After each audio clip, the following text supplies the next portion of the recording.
మీరు చూస్తున్నారు today Telangana news channel. ఈ రోజు 63వ డివిజన్ సుష్మా స్వరాజ్ చౌరస్తాలో కీర్తిశేషులు భారతరత్న అటల్ బిహారీ వాజ్పేయి 101వ జయంతి సందర్భంగా బీజేపీ జిల్లా కార్యవర్గ సభ్యులు 63వ డివిజన్ శక్తి కేంద్ర ఇన్ఛార్జ్ రెడ్డి శ్రీనివాస్ బాలు ఆధ్వర్యంలో 200 మందికి అన్నప్రసాద వితరణ కార్యక్రమం నిర్వహించడం జరిగింది.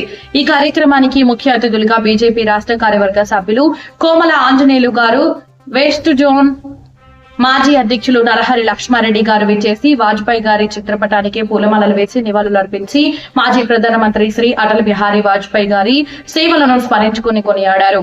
ఈ కార్యక్రమంలో 163వ బూత్ అధ్యక్షులు ఆంజనేయులు, 164వ బూత్ అధ్యక్షురాలు పెద్ది లావణ్య, 166వ బూత్ అధ్యక్షులు దయ్యాల కరుణాకర్, ఈ కార్యక్రమంలో దయాల అశోక్ కుమార్, కొంగర రాజిరెడ్డి, బండారి శ్రీనివాస్, తొండి సురేష్, పెద్ది లక్ష్మీనారాయణ, కర్రె భాగ్యలక్ష్మి, దయాల వరలక్ష్మి, దయాల లత, డివిజన్ నాయకులు మరియు కార్యకర్తలు ఈ కార్యక్రమంలో పాల్గొన్నారు.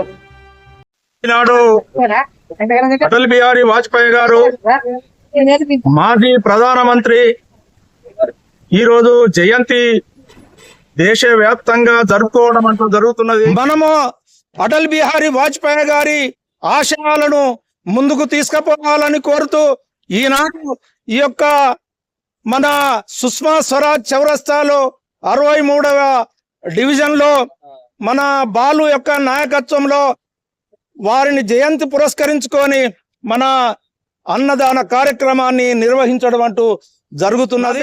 కోమల ఆంజనేయులు, నేను బీజేపీ రాష్ట్ర కార్యవర్గ సభ్యుని, తరువాత ఆసిఫాబాదు కొమరం భీం జిల్లా ఇన్ఛార్జిని కూడా.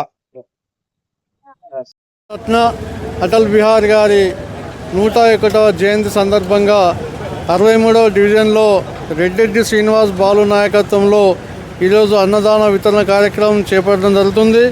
వాజ్పేయి గారు దేశ ప్రధానిగా ఉన్నప్పుడు భారతదేశాన్ని ప్రపంచ దేశంలో ఒక మంచి దేశంగా గుర్తింపబడినారు.